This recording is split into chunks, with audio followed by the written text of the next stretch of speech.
E aí, meus queridos do ensino médio, como é que vocês estão? Tudo bem? Espero que estejam todos com saúde, com foco para continuar esses estudos durante a quarentena, né, nesse isolamento social.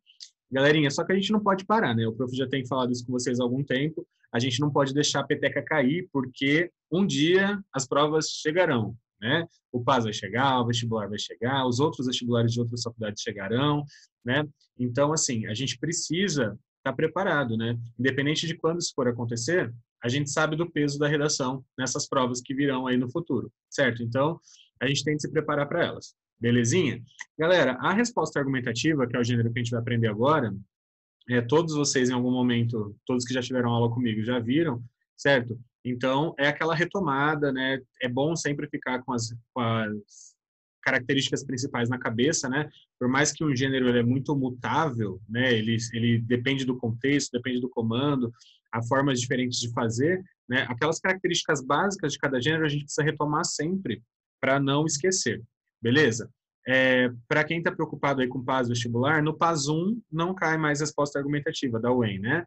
Apenas no PAS 2 e 3 e no vestibular. Mas a gente tem de aprender, tem de ficar com isso na cabeça desde o primeiro ano, porque você já faz vestibular como treineiro e é bom já ir adiantando, né, o conteúdo, beleza? E também quem estudou com a gente no nono ano já aprendeu, então é uma retomada aí. Beleza, meus queridos?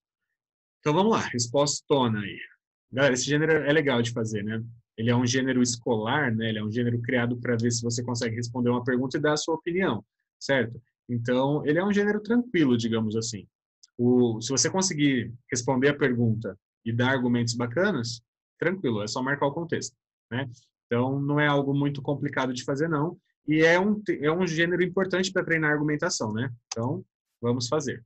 Galerinha, quais são as características discursivas desse gênero? Então, ele é um gênero considerado escolar, né? Ele é criado para utilização em sala de aula e para avaliar, né? Em vestibulares. Então, não tem uma circulação social, você não vê em revista, em jornal, né? Respostas argumentativas. Você vê até entrevistas que têm respostas argumentativas ali no meio e coisas do tipo, né? Ele é um gênero que se encaixa em outros maiores, certo? Beleza. Galerinha, o objetivo desse gênero é responder de maneira completa a uma pergunta, né, argumentativa, ou seja, que requer uma opinião e obrigatoriamente é preciso tomar um lado, tomar um partido, né, ser contra, a favor, alguma coisa. Galera, aquela resposta argumentativa que você não consegue perceber a opinião da pessoa, que ela fica em cima do muro, que ela fica indo e voltando, pode ser isso, mas pode ser aquilo. Tem gente que pensa isso, tem gente que pensa aquilo. E você? Qual é a resposta que você dá para essa pergunta? Tá bom? Então lembra, gênero argumentativo, a gente quer ver a sua resposta, a gente quer ver a sua opinião. Beleza? Ok. Quais são as características da construção composicional, da estrutura da resposta argumentativa? Galera, não tem título, né? Tem uma pergunta e você vai responder essa pergunta. Tá? Então, assim, a ideia é, alguém te faz uma pergunta e você começa respondendo.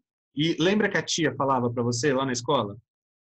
A tia da educação do primário, lá do Fundamental 1, que ela escrevia assim na sua prova, dê a resposta completa.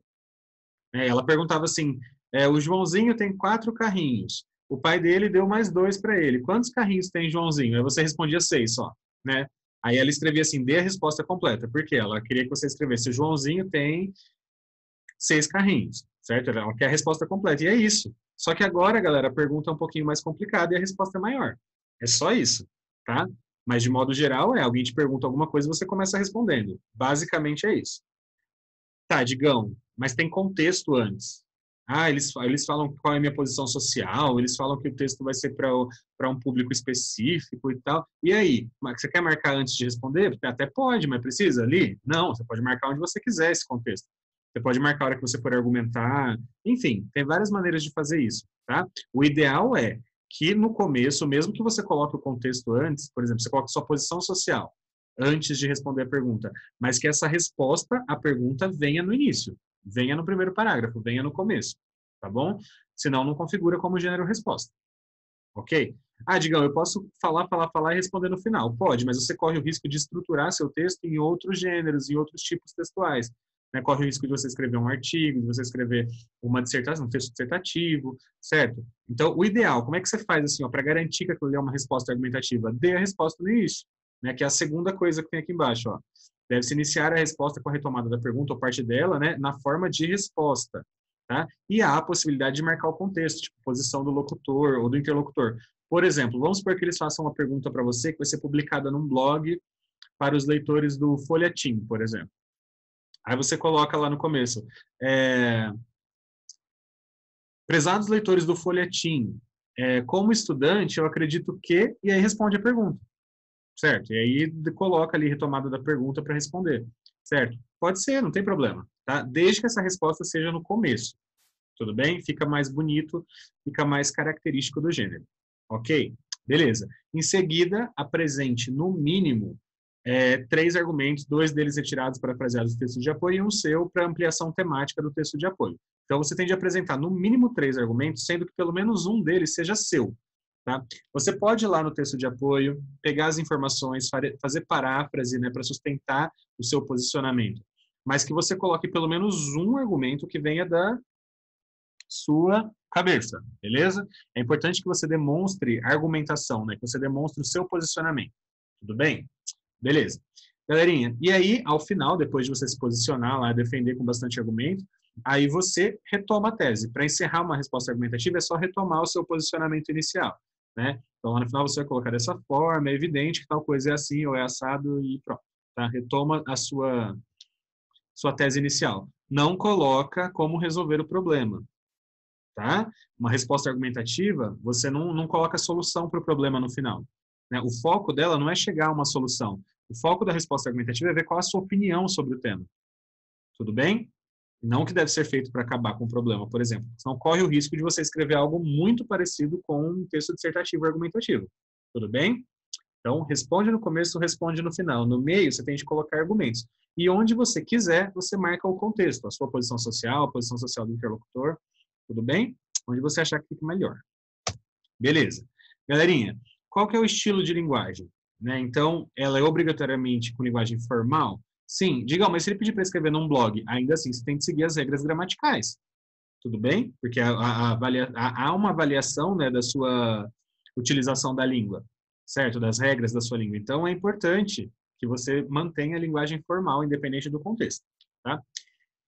Não precisa ser rebuscada, tá, galera? Quando o prof fala formal, não quer dizer que você vai usar as palavras mais complicadas do universo. Depende muito da posição social, depende muito do meio de comunicação que esse texto vai trabalhar, né? Depende de vários aspectos para você selecionar um tipo de palavra ou outra. Né? O que eu quero dizer com formal tem de estar dentro das regras gramaticais, não pode escrever errado, não pode ficar abreviando as coisas, não pode escrever gíria, né? Tentar usar uma linguagem dentro da gramática, beleza? Seguindo as normas. Ok. Galera, por ter, geralmente, as faculdades te dão entre 15, né, e 30 linhas para escrever uma redação, né? Às vezes 12 e algum tanto aí, você vai dividir o número de parágrafos dependendo muito do número de linhas que você receber. Tá? Então, se te derem 30 linhas, você pode fazer 4, 5 parágrafos. Se te der 20, você pode fazer 3, 4 parágrafos. Enfim, de 2 a 4, tá? Geralmente.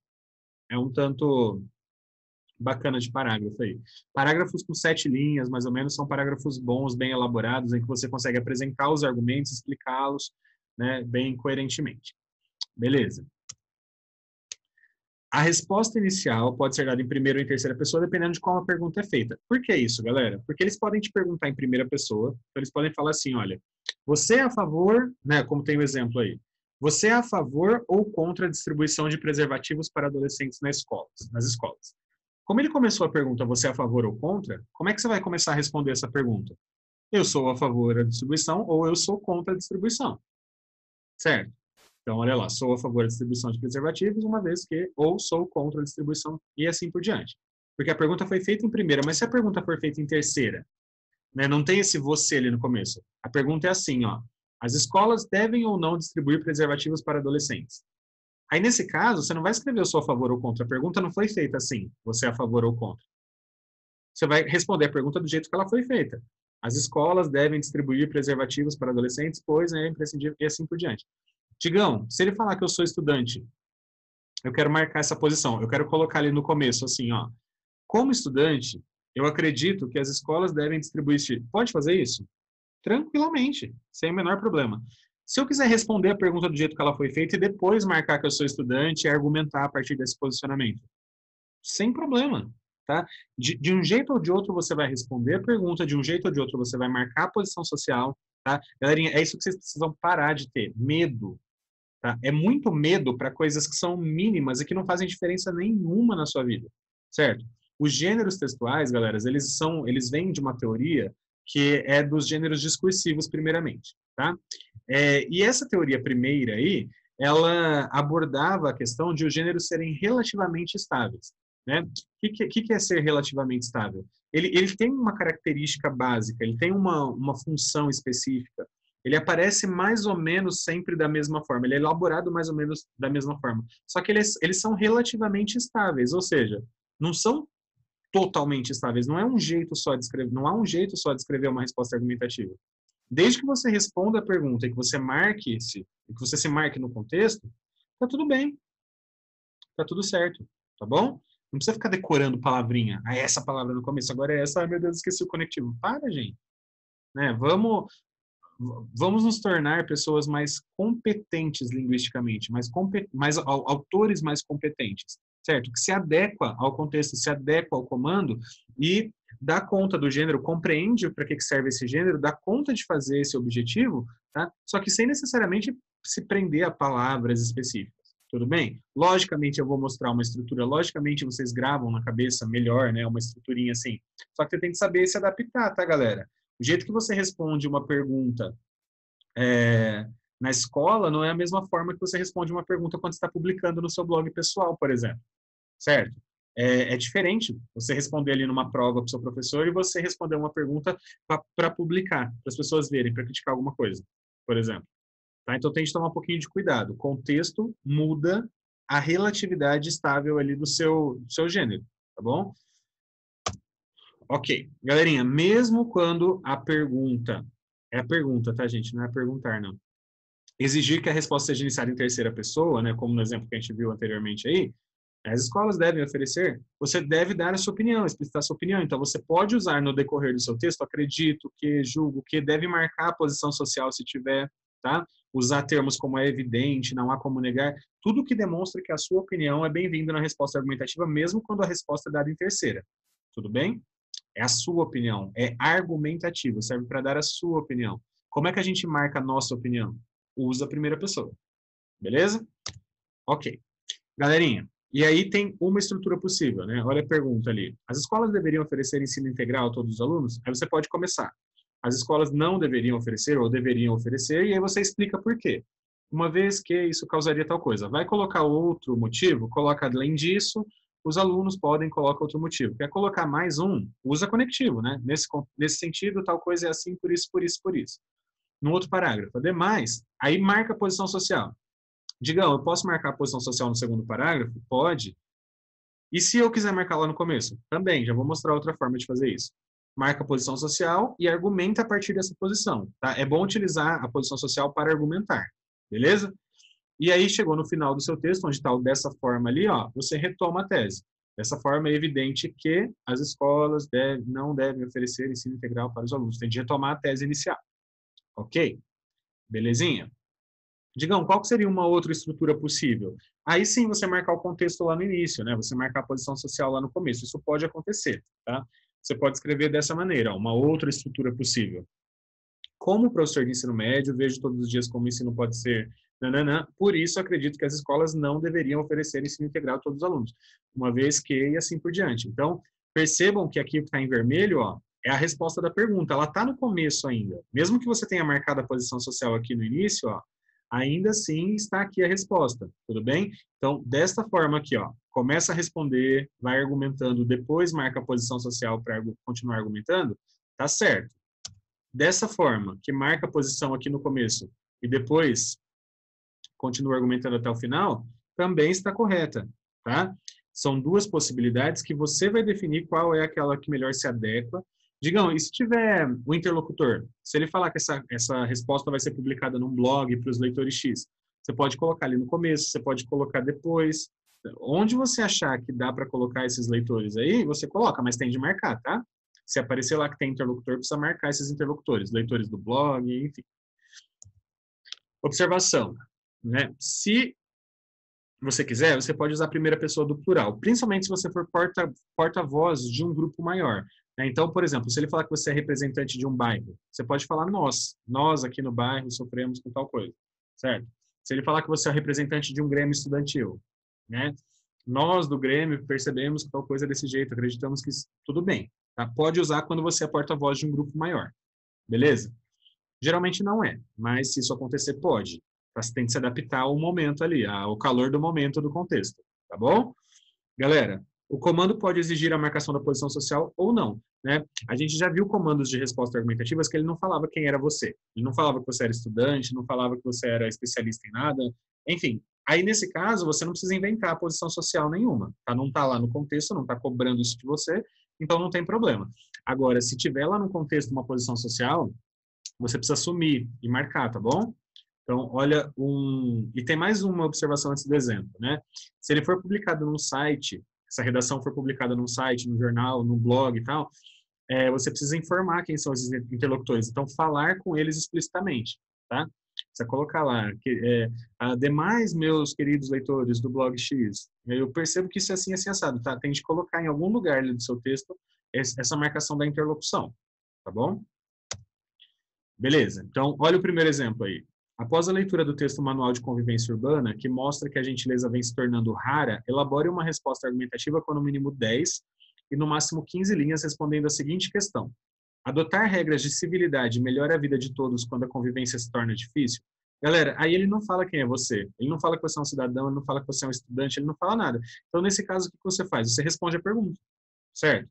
Você vai começar o seu texto lá. Adotar regras de civilidade melhora a vida de todos quando a convivência se torna difícil, visto que as pessoas são assim, são assado, acontece isso, as regras são necessárias para isso, para aquilo outro. E aí, boa, tá bom? Aí não tem posição social.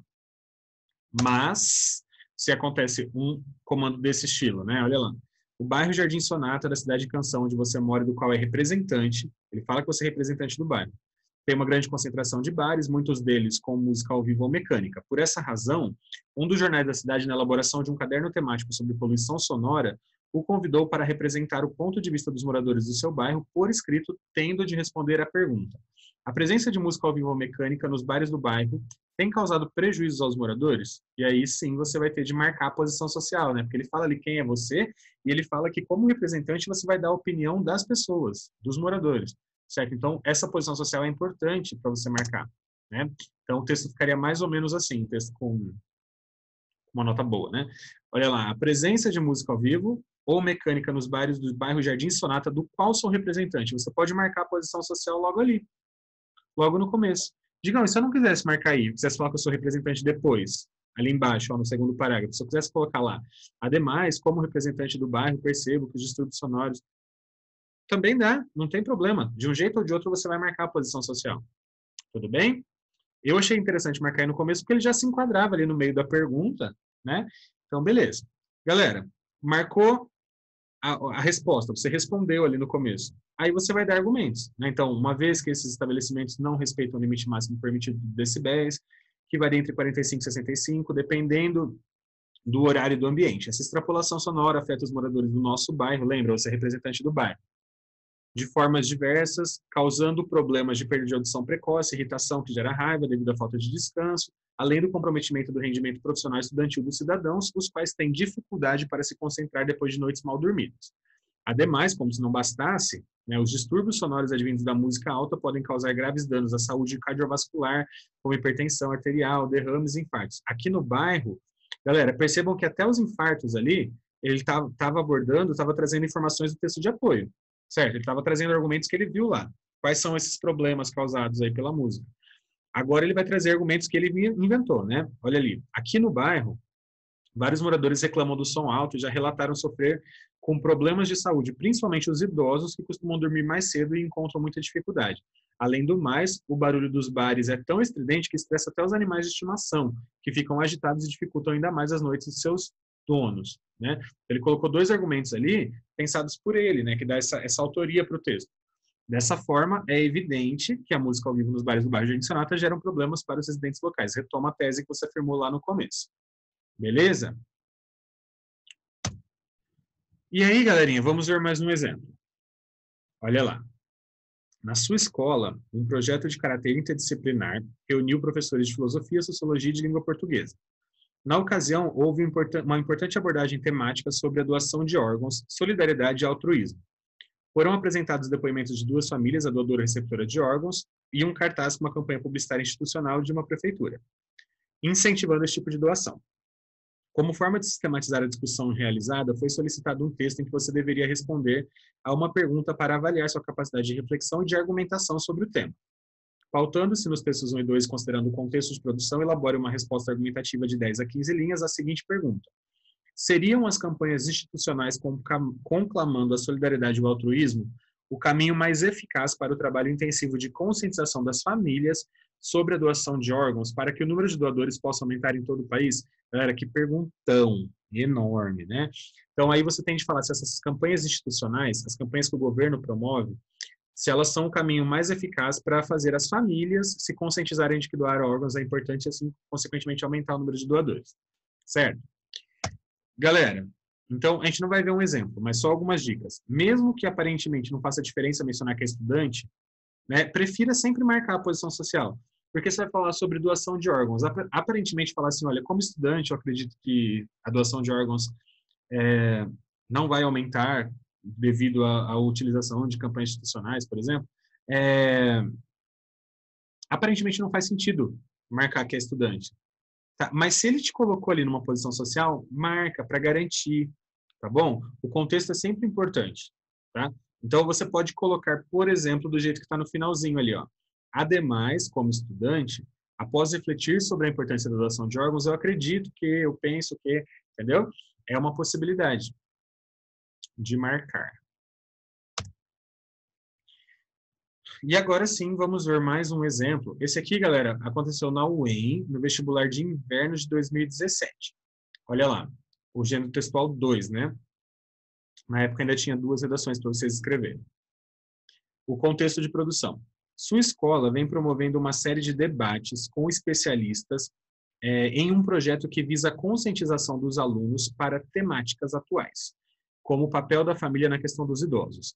Em uma das etapas desse projeto, após a leitura e a discussão do texto intitulado Idosos órfãos de filhos da Constituição Federal e pelos a serem publicados, com base no contexto de produção acima apresentado, redige uma resposta argumentativa com no mínimo 10, máximo 15 linhas, a seguinte questão: a força da lei, como disposto na Constituição Federal e no Estatuto do Idoso, é garantia para que filhos e netos assumam a responsabilidade de cuidar de seus idosos, inclusive afetivamente?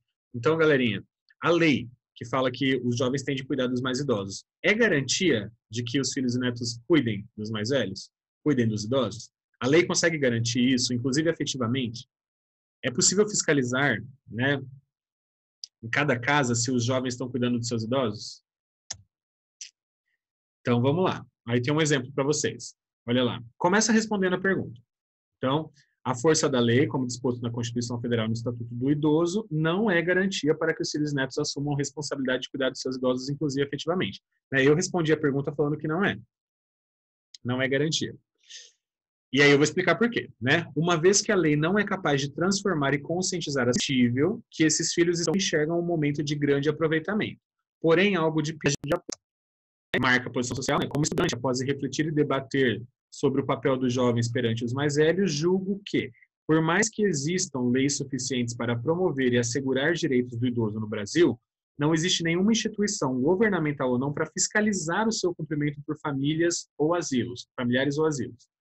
Para ser mais realista, nem a preocupação com isso sequer há. Além disso, galera, esse pensamento está tão impregnado na nossa sociedade que os próprios idosos acreditam que não têm mais nada para contribuir com a sua família ou a sociedade, e por isso não reafirmam seus direitos legais e afetivos por não acreditarem neles. Então, tem um monte de argumento aí, né, para que você defenda o seu ponto de vista. Esse aluno aqui resolveu defender que a lei não adianta nada, certo? Aliás, nesse caso, acho que tem até mais argumento. Enfim, e aí, no finalzinho de tudo, você retoma a tese inicial. Então, dessa forma, é evidente, né, que a lei não pode garantir o cuidado dos jovens, inclusive afetuoso, com os idosos. Você retoma a sua tese inicial lá de maneira mais resumidinha aqui. Ok? É isso. Digão, se eu quisesse marcar esse como estudante após refletir e debater sobre o papel dos jovens, acredito que, e aí retomar a pergunta lá no começo, pode? Pode. Você pode marcar o contexto lá no início sem problema, tá? São formas diferentes de escrever, mas que também estão corretas ambas, beleza? Né? O que é uma resposta argumentativa, que nada mais é que responder uma pergunta e dar argumentos, certo? Lembrando de que é necessário marcar, né, as posições sociais do locutor e do interlocutor quando isso acontecer, beleza? E aí, nas próximas aulas, vocês terão aí algumas propostas de respostas argumentativas para escrever, eba, e para me mandar, tá, galera? Continuem mandando, mesmo que o prof não tenha tempo, né, galera? Eu tenho muitos alunos me mandando redação atendendo, então se tiver algum problema, tá bom? Até a próxima, eu tô com saudades, tomara que a gente volte a se encontrar em breve.